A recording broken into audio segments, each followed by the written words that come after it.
tous et bienvenue dans cette nouvelle vidéo. Donc aujourd'hui on se retrouve pour une FAQ, ça fait un an que j'en ai pas fait presque. Je vous ai demandé de me poser vos questions sur Instagram et du coup vous m'avez posé plein de questions.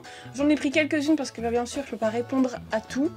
Et donc c'est parti. Donc la première question qui nous vient de Théo. Penses-tu être fan toute ta vie? Alors étant donné que ça fait déjà une quinzaine d'années que je suis fan de Harry Potter, je pense pas arriver à autant de temps de fanatitude entre guillemets que ça s'arrêtera. Enfin ça fait quasiment les 3/4 de ma vie que je suis fan de Harry Potter en fait. Donc ouais, je pense que c'est une passion qui continuera toute ma vie du coup. Une question de Lison AEJ. Salut Virginie, je voulais savoir si tu vivais uniquement de ta chaîne YouTube ou si tu avais un job à côté, moins que tu ne fasses encore des études. En tout cas, j'adore tes vidéos, elles sont travaillées et très agréables à regarder. Bonne continuation, déjà merci. Alors, il y a plusieurs questions. Donc, est-ce que je vis uniquement de ma chaîne YouTube? Absolument pas. Avec ma chaîne YouTube, je pourrais me payer de quoi manger pendant 2 semaines, à peu près, c'est tout ce que je peux me payer par mois. Et donc non, j'ai pas de job à côté, je suis encore étudiante, je fais des études en licence de cinéma. Je vous réponds en même temps à ça parce que vous avez été pas mal à me poser cette question. Donc voilà. Et une question de Steph HP. Combien d'acteurs Harry Potter as-tu rencontré? Alors, avant de commencer la vidéo, je fais une petite liste du coup des acteurs que j'avais rencontrés pour essayer de pas en oublier. C'est possible que j'en ai oublié un ou deux, mais je pense que grosso modo on y est. Donc tout d'abord il y a eu les jumeaux Phelps qui jouent les jumeaux Weasley que j'avais rencontrés à la dédicace de la FNAC de Montparnasse à l'occasion de la sortie des Reliques de la Mort partie 2 au cinéma. Jason Isaacs que j'avais rencontré au même endroit. Evanna Lynch que j'ai rencontré 3 fois. Donc une fois à cette avant-première, une fois à la sortie du DVD et une fois à une convention. Natalia Tena qui joue Tonks, que j'ai rencontré au même événement. Mark Williams, que j'ai rencontré 3 fois donc à ce même événement, dans une convention et à la sortie du DVD des Reliques de la Mort. Domhnall Gleeson, qui joue Bill Weasley, que j'ai rencontré à cet événement.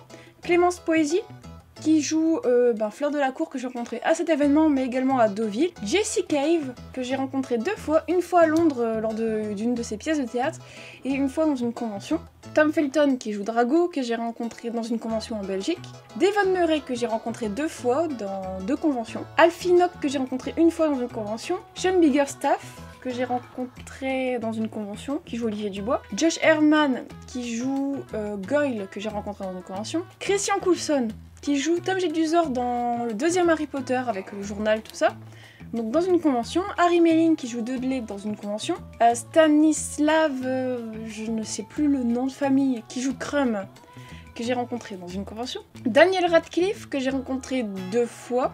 Une fois à Deauville et une fois à la sortie de sa pièce de théâtre à Londres. Emma Watson, que j'ai plus ou moins rencontré, pas vraiment parce que je l'ai juste vu, en fait, c'était à l'avant-première de The Circle, à Paris. Robert Pattinson, que j'ai rencontré à Deauville l'année dernière.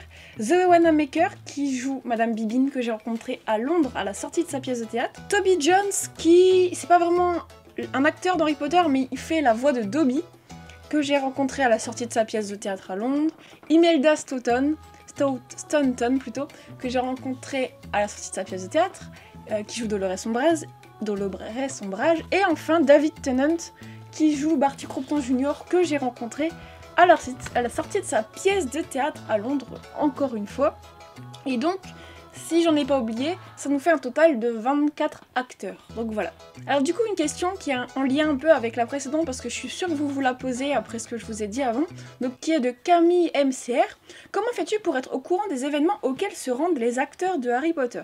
Déjà, Internet, première source d'information. Tout ce qui est page Facebook d'événements, genre la page Facebook de Deauville que je suis, qui avait annoncé que Daniel Radcliffe venait, que Robert Pattinson venait, etc. Ensuite, quand je sais que je vais partir à Londres, je me renseigne sur toutes les pièces de théâtre qui se jouent actuellement à Londres et je regarde si il n'y a pas des acteurs de Harry Potter qui y jouent. Ensuite, quand il y a des avant-premières de films dans lesquels jouent les acteurs de Harry Potter, j'essaye de voir s'il y a moyen d'y aller, si ça vaut le coup, si les acteurs sont là. Et après, il y a les conventions du genre spécialisées dans Harry Potter, ou après il y a plutôt les salons conventions entre guillemets, qui en même temps sont des événements avec, sont un peu en gros la Japan Expo. Moi je vais souvent en Belgique parce que c'est pas loin de chez moi. Par exemple, il y a la convention FACT, qui font venir des sacrés bons acteurs à chaque fois et j'ai rencontré Tom Felton là-bas. Donc voilà, après c'est à vous de vous renseigner, puis après au fur et à mesure des événements, j'ai rencontré des gens avec lesquels je suis restée en contact, qui me donnent des tuyaux des fois, donc voilà. Une question de Emeline0103, est-ce que tu pourrais refaire des ouvertures de courrier car ça fait un moment que je veux t'envoyer un petit quelque chose. Alors, pour ceux qui étaient là depuis, qui sont là depuis très longtemps, il y a quelques années, je faisais des ouvertures de courrier régulières sur ma chaîne, c'était des vidéos assez longues d'une vingtaine de minutes et j'en ai sorti une bonne trentaine, donc dans laquelle je recevais vos courriers, je les ouvrais, je les lisais en vidéo, etc. Et en fait j'ai arrêté de faire ce genre de vidéos parce que déjà ça me prenait énormément de temps, faut pas croire mais rien que l'ouverture, le montage, tout ça, limite je priorisais ce genre de vidéos à du vrai contenu sur ma chaîne, donc j'ai complètement arrêté d'en faire. Et du coup vous êtes quand même pas mal à continuer à me demander si vous pouvez m'envoyer du courrier ou quoi. Donc ce que je fais depuis quelques temps, je l'ai pas fait beaucoup, je l'ai fait 2-3 fois pour l'instant parce que de toute façon je reçois plus beaucoup de courriers donc j'ai pas eu beaucoup l'occasion de le faire, mais quand je reçois des courriers, souvent quand la personne a un compte Instagram, tout ça, je l'identifie dans une story Instagram où je mets en photo une partie de sa lettre, s'il n'y a pas de choses privées ou quoi, s'il m'a fait un petit dessin, tout ça je la mets. Donc voilà, je ferai plus d'ouverture de courrier en vidéo, mais si vous m'en envoyez, je peux je les monte dans mes stories Instagram. Et si jamais vous voulez me demander mon adresse, vous pouvez m'envoyer donc un mail, il y a une adresse mail dans la description dans laquelle vous pouvez me demander mon adresse. Une question de Alexandre Dumbledore. Hello Virginie, pourquoi désormais tu ne tiens plus à voir des bandes annonces ou toute autre info sur les crimes de Grindelwald? Merci. Alors, tout simplement parce que j'ai envie de me garder un maximum de surprises pour quand je découvrirai le film. Déjà la bande-annonce qui est sortie, j'ai essayé de pas la regarder, mais étant donné qu'elle est passée partout, que dans tous les fils d'actualité, Facebook, Instagram, Twitter, elle était partout, au bout d'un moment j'avais quasiment vu toutes les images, alors bon, je l'ai quand même regardée. Mais maintenant j'essaye de me renseigner le moins possible sur ce dont va parler le film, sur les intrigues, même s'il y a des théories ou quoi, j'essaye de pas trop être au courant pour conserver le maximum de surprises quand je découvrirai le film. Pour le premier film, j'en avais un petit peu plus appris avant la sortie, mais j'avais pas regardé la dernière bande-annonce et j'avais eu bien raison. Parce qu'au final, apparemment, dans la dernière bande-annonce, ils montraient l'intérieur de la valise. Et moi, je savais pas du tout à quoi elle ressemblait. Du coup, quand j'ai découvert le film, j'ai découvert ça en même temps. Et c'était génial. Et c'est vrai que, en y repensant, si j'avais vu cette bande-annonce, j'aurais beaucoup moins apprécié. Du coup, voilà pourquoi je veux pas trop en savoir sur le prochain film des Animaux Fantastiques. Une question de E. Baggins. Ton plus beau souvenir en rapport avec cet univers qui te passionne depuis tant d'années? Alors, étant donné, comme tu as dit, que ça fait beaucoup d'années que je suis fan de Harry Potter, j'ai eu énormément de souvenirs et c'est difficile d'en choisir un. En tout cas. Je vais pas en choisir qu'un, je vais en choisir deux parce que ça va être compliqué sinon. Le premier, ce serait quand j'ai rencontré Daniel Radcliffe à la sortie de sa pièce de théâtre, c'était en avril 2017 à Londres. Et du coup, en gros, je vous ai déjà raconté plein de fois, mais si jamais vous n'êtes pas au courant, en gros, il jouait une pièce de théâtre que j'avais été voir, et ensuite on pouvait, Daniel sortait, pas à l'extérieur, mais il restait dans le genre de hall de la pièce de théâtre, de la salle de théâtre en fait, dans lequel on pouvait rentrer après avoir fait la queue, et du coup on avait un moment avec lui, et c'était tout simplement magique parce qu'en fait, j'y suis allée du coup avec Hélène et Camilla, et on était dernière dans la file. Du coup, quand on est rentré, quand c'était notre tour, on était vraiment toutes les trois, juste avec Daniel Radcliffe. Bon, il y avait ses gardes du corps, mais il n'y avait pas plein d'autres fans autour de nous, non, il y avait juste nous trois, et c'était un truc de ouf, parce que on a pu lui échanger quelques mots, on a pu vraiment prendre du temps avec lui, puis lui faire un câlin, tout ça, c'était vraiment un souvenir exceptionnel. Et mon deuxième souvenir, ce serait quand j'ai vu pour la première fois la pièce de théâtre Harry Potter and the Cursed Child, parce que je m'attendais pas à ce que ce soit un truc aussi grandiose, et quand j'en parle, ça me met encore un petit peu d'émotion, tout ça. Et j'ai été la voir il y a quelques mois et à chaque fois c'est vraiment un truc de dingue. Donc, franchement, si vous pouvez aller voir cette pièce, allez-y parce que vous regretterez vraiment pas. Ensuite, une question de Nathan Renard 38. Combien dépenses-tu pour des objets Harry Potter par mois?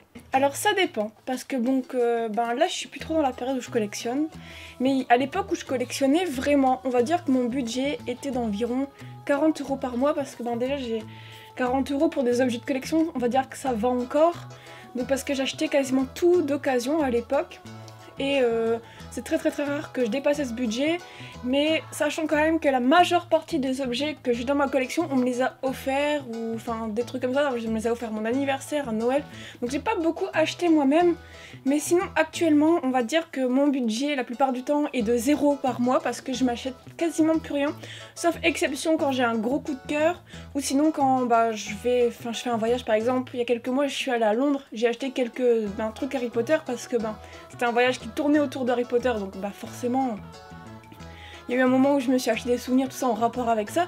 Mais sinon voilà, à l'époque c'était plutôt de 40 € par mois, maintenant on va dire qu'elle est en moyenne, si je fais une moyenne sur l'année, on va dire que je suis entre 10 et 15 € par mois.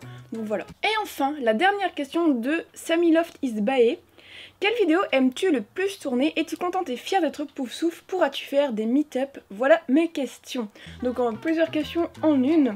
Donc les vidéos que j'aime le plus tourner, ce sont, je pense, les vidéos sketch, parce que en fait, je sais pas, j'adore.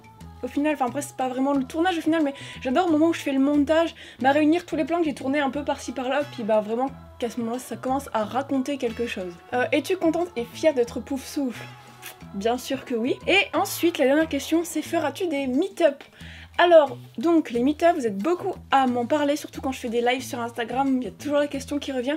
Donc, il y aura, sûr et certain, cet été, un meet-up sur Lille. Donc vous en faites pas, je vous tiendrai au courant sur les réseaux sociaux, sur YouTube, je ferai une vidéo pour annoncer, etc.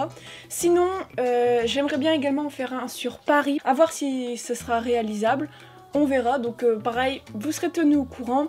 Et dans tous les cas, si on a d'autres ailleurs, pareil, je vous tiendrai au courant sur les réseaux sociaux, YouTube, etc. Mais c'est pour ça que c'est important de me suivre sur les réseaux sociaux, parce que toutes les infos seront mises en avant, ce serait peut-être plus facile d'accès plutôt que de regarder une vidéo YouTube. Là, c'est juste un petit post, vous le lisez en 5 secondes, vous avez l'info. Voilà, c'est la fin de cette FAQ, j'espère qu'elle vous aura plu, j'espère avoir répondu à un maximum de questions qui vous intéressaient. Je peux pas répondre à tout, vous le savez. Et donc voilà, merci d'avoir regardé cette vidéo et à très bientôt.